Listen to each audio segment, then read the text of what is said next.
Hello বন্ধুরা, তোমরা সবাই কেমন আছো? আশা করছি তোমরা সবাই অনেক অনেক ভালো আছো আর আমিও ভালো আছি।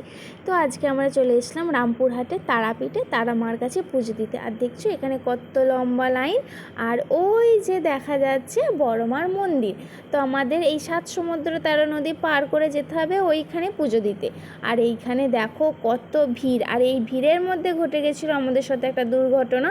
তো আমার মেয়ের পা থেকে একটি পায়ের তোড়া খুলে গেছিলো, নাকি কেউ খুলে নিয়েছিল, আমরা বুঝতে পারিনি। তো আর অনেক খোঁজাখুঁজি করা হয়েছিল, আমার দাদা অনেক খুঁজেছিল, কেউ কিছু বলেনি। তো আর মন খারাপ করে আর কি হবে বলো, হয়তো বড় মার এটাই ইচ্ছা ছিল।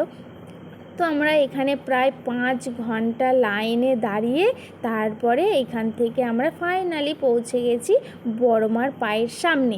এখানে এসে আমরা পায়ে একটু আলতা দিয়েছিলাম, আমার মেয়ে একটা পদ্ম ফুল দিয়ে পুজো দিয়েছিল। তো আমার মেয়ের খুব ইচ্ছা ছিল, তো এইখান থেকে পুজো দিয়ে বেরিয়ে আমার মেয়ের মাথায় এটা বাঁধার খুব ইচ্ছা ছিল। তো এইখানে এসে আমার মেয়ের সঙ্গে তো যাচ্ছে তাই অবস্থা। এইখানে আমার মেয়ের হাত ধরে টানাটানি করে তোদের সে কী বলবো, আমার মেয়ে তো ভয় পেয়ে গেছিলো একটু। তারপরে আমার মা ওদের কাছ থেকে বের করে নিয়ে এসে তারপর ধীরে সুস্থে এনাদের হাতে পয়সা দিয়েছিল। আমার মেয়েরও খুব ইচ্ছা ছিল, তো আমার মেয়ে এনাদেরকে সবাইকে ঠাম্মি ঠাম্মি বলছিল। তো এইখানে একটু মেলার মতন ছিল, আশা করি তোমরা অনেকেই এসেছো, জানো এখানে কি কি আছে না আছে। তাও আমরা এখান থেকে কিছু কেনাকাটা করিনি।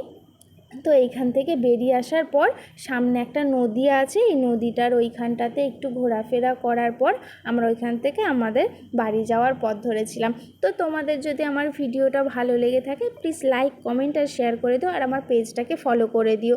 Tata bye.